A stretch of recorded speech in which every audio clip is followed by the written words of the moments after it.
Hi, guess what? There's been some big changes to the way crafting works in Amazon's new world, and we're going to talk about them today. First, let's talk about the changes that they've already made since the pre beta. You haven't seen any of these changes yet because of the NDA, but now that they're on the blog, we can talk about them. Crafting stations now change appearance as they level up. Basically, they look bigger and better. It's a good change. I've seen it. I've played it. It's good. You'll like it. Improved inventory organization. Well, sort of. The layout has changed, so it's nicer to navigate, but you still can't sort things by type. Otherwise, it's good. Addition of resources and materials. Yes. They've added a bunch of stuff to gather and find in the world. Oil is one of them. Now there are more places to find it besides Weaver's Fen. They've also added a whole bunch of new stuff. Like 50 new things. It's a lot. Reeds, bulrushes, different leaves. They've made changes to tracking and skinning and logging. There's a big paragraph to read here, but basically animals now have levels. So let's say you kill a wolf. That's fine, it's just like before. But to skin it, you might have to be a certain level, like 10 or 20. Same with trees. You can harvest young trees, but you'll need to level up to harvest mature trees. This might sound annoying, but it's not. I played it, it's fine. There are times when you kill something above your level and you can't skin it, so you have to leave it there. But you still get the experience points, and at least it didn't kill you. They're continuing to fine-tune this all the time, so it flows better. It's fine. Containers now only hold items that can't be found in the world. By containers, they mean the food crates that we find all over the place. You won't find carrots in them anymore because carrots can be harvested in the world. This is a small change, but I like it because it forces you to go to the farms more or find things in the wild. Those are the things that changed since the pre-beta that you didn't know about, but I did. But I couldn't tell you about them because of the NDA. Now here are some things that are new to both of us. These changes just took place in January. Materials and resources now display their rarity.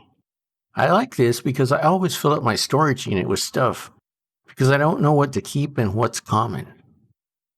In certain recipes, you'll now see that you can use categorical ingredients rather than specific ones.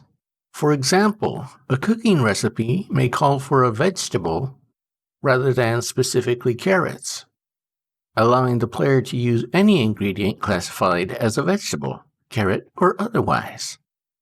That's interesting. I haven't played it yet, so I don't know how that's going to work. I'll explain that in more detail in a minute after I explain the next two items. Now there are more recipes than ever before. From the addition of named weapons and armor pieces to a massive selection of foods, there are now far more choices for players who want to craft items. You have new ways to make things. Some items you can craft have a very specific recipe, while others are flexible with what materials and resources you can use in them. For example, when crafting a steel sword, you can choose to use a higher tier or rarity of wood or leather components than the recipe calls for. Using these higher tier or rarity resources will affect the power of the item that is made. Okay, remember the carrots and vegetables we were talking about earlier? Look at these images.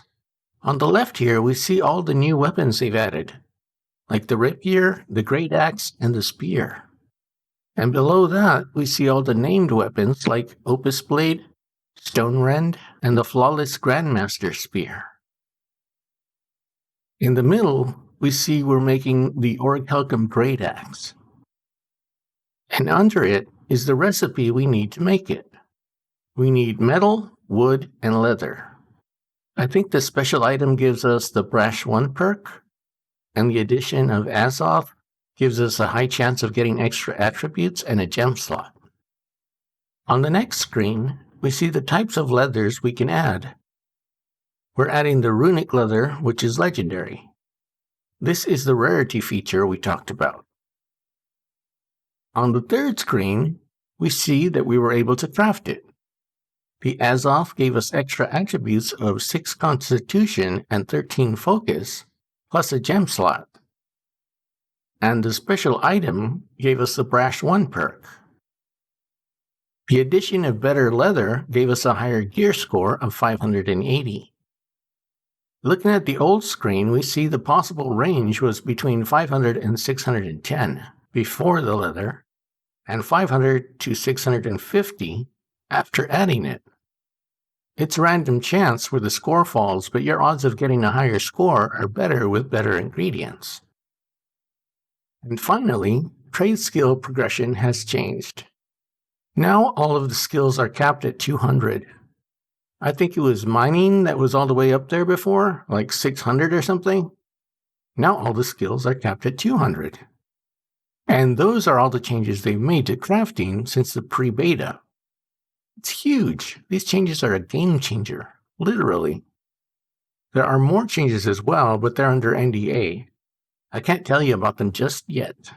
You'll have to subscribe and stay tuned to this channel for all the latest info as I get it. See what I did there? I snuck that in on ya. Thanks for watching. Stay tuned for more New World news as I get it. Bye!